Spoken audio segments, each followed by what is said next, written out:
Hello, ladies and gentlemen. I'm here today to talk to you about collecting because I had a viewer request that I do a video on my collections. So that's what I'm going to talk about this evening. So whenever you begin a collection, you should ask yourself why you want to collect this and what its resolution is going to be. Because you want whatever you are collecting to have an end in mind. Because, in my opinion, it's just too expensive to let a collection just keep going and going and going. You can have a really good collection that you can really enjoy without having it be an endless chase towards a better collection, because no collection is ever going to be perfect, and you're never going to impress anyone else. Everyone else is going to see it as something that you've wasted your money on, and they're going to smirk and sneer at it. So whatever it is, just make sure it's something that you enjoy and that you want to collect. I began collecting when I was a small child. I would get Nintendo games. And one time I wanted, something new, and I took 4 of my Nintendo games to Mount Sterling Court Days, because I heard there was a dealer there that you could trade your games for new ones. So I found this dealer, and he had all sorts of Nintendo games there. And he wanted to trade me one of his games for all 4 of mine. And I said, I don't think so, And I went home with my 4 games, and that is what began my collecting, I think. Because I'd rather have my 4 games than his 1. So I've really held on to things ever since then. And I collected movies, and me and Dad really liked Goldie Hawn, and we collected Goldie Hawn movies. And I liked Tom Hanks, and I liked John Candy. And those 3 actors and the actress are the ones that we collected. And some of the ones we paid the most money for were the ones that were rare and obscure, and they weren't very good movies.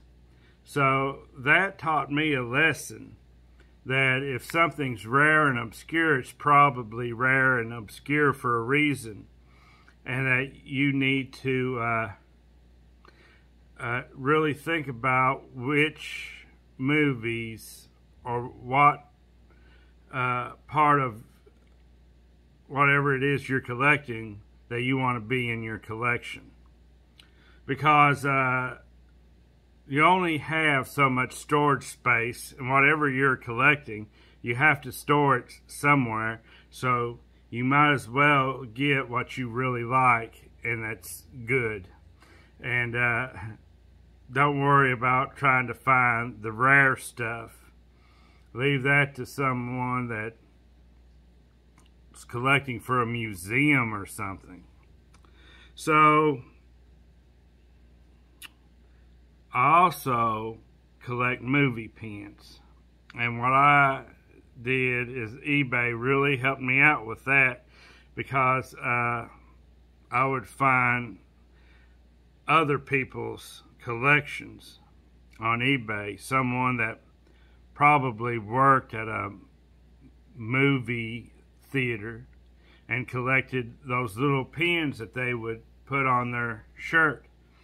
And I would buy other people's collections, and I might get 100 pins for $40 or something. And if you went and bought them individually, it'd be $3 to ship it and $3 for the pin probably, and you'd be spending $6 per pin, if not more. Because and I did buy individuals like that for movies that I really wanted, but what I would do is I would search on eBay for a collection that had the pin that I wanted in it. And then I'd get a bunch more that I didn't even know I wanted, but it was like, oh wow, I didn't even think about getting that pin, you know. So I've got a whole shoebox full to the brim of movie pins, and I really like those. And let's see here. Mom, she collected Christmas ornaments, and she collected Hallmark and them little Crayola ornaments, but there was an end in mind, because you can only fit so many on a Christmas tree. So once you get so many, that's all you need, you know. And I dated a girl that she collected Boyd's Bears, and those are really nice. And I don't know why, but anytime someone collects something and you buy them something to go in their collection, for some reason they never like what you pick out. They want to pick it out themselves. That's what's so great about gift cards, I guess. And I've got all kinds of iron skillets that Mom had that I wouldn't take nothing for. One's a big pot that hangs over a fireplace, and it says Maid of Honor on it. And I don't know nothing about it, but I figure it's probably a good thing that it says Maid of Honor on it. So I really like my iron skillets. I still use them, and I don't see myself buying any more, because you only need so many. So I've got what I need, so I just keep those. And I collect neckties.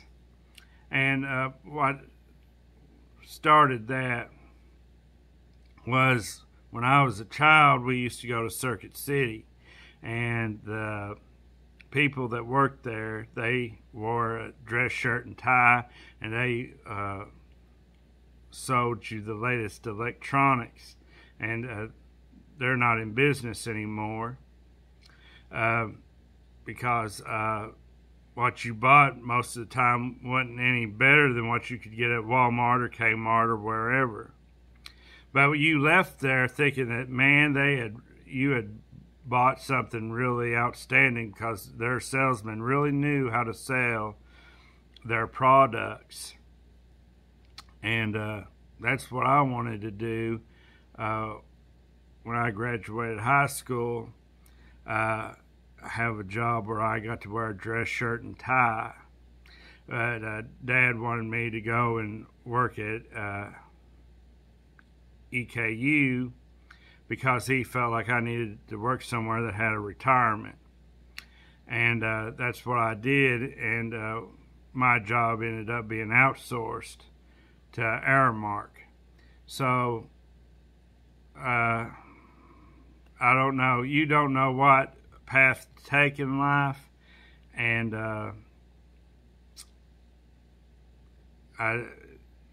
you just hope for the best sometimes, I guess. But anyway, I got about 400 ties, and that collection had a resolution that, there's no point in letting it go any further than that, because you can only wear one tie per day. And if you got over 365 ties, then you can't wear more than one a day per year. And a year is a good time to let it roll over and, start over wearing whatever. But I like my ties, but I don't wear them anymore because I got depressed after Mom died, because she would tell me how good I looked when I went out the door and everything. And after she died, I didn't want to dress up anymore because I was tired of looking a certain way on the outside and feeling a different way on the inside. But, hopefully I'll be able to resurrect that collection someday. If not, I can say, well, this is a part of my life that I enjoyed for a while. And just like these books over here, I read a lot of those books, and now they just sit there and remind me of the days when I used to read quite a bit. So, let's see. I got this cabinet full of crystal and glass behind me, and I really like that crystal. And you can tell it's real crystal when you wash it, because when you move your finger around the rim, it sings, makes a singing sound. And I really enjoy those. And what's the resolution with that? Well, whenever your cabinet's full, there's nowhere to put anything else, so that's the end of it. So, and what I would suggest to you is to avoid any kind of fad that might be out there. Like when I was growing up, a teenager, they had something called Pogs, and there was a little round disc that had pictures on them, and people collected those and gambled with them. I never did get into that, but I remember it being very popular. I didn't get into it. I don't regret getting into it one bit. And another thing that was a fad was collecting them Beanie Babies. And people would get one of them Beanie Babies and say, oh, this one's worth $300. And I was like, well, good luck trying to find someone to give you $300 for it. I'm not going to, And people say that about everything, like baseball cards and stuff. Stuff's only worth what someone's willing to give for it. So if you got something like that and you can find someone to pay that price, then God bless you, is all I can say. And one of the things I do regret not collecting was when I was a child, a lot of people had Walkmans back then. So I'm telling my age here, I'm 40 years old. And they had cassette tapes and CDs people collected. And Dad, he bought a few cassette tapes and CDs, and I'd always just listen to whatever he bought. But looking back on it, a lot of my peers had these big cases plumb full of CDs and music, and I wish I'd have collected those so I could know different artists and what they sing. A lot of songs I can remember because I heard it on the radio. But there's other people, when they hear a song, they know who's singing it and everything. I don't. Until that movie Queen came out, I'd heard all them songs, but I never knew the band Queen. And I was like, and when I watched the movie, I was like, oh, I remember listening to all this stuff. I remember all these songs. But my peers played these on the bus going to school all the time. That just shows how uninformed I am when it comes to music. I wish I was really knew music. Now, I can go on YouTube and I can type in an artist's name and listen to all their songs. But I have to listen to it over and over to remember. And when you're a teenager or preteen, you listen to a song one time and man, it sticks with you. A lot of information does. So I missed out on that opportunity. And if you're a young person, you should try to collect music, pay attention to artists, the songs they sing, because that really helps you identify your generation. So I think I've talked about everything. I think. So I really enjoy what I've got.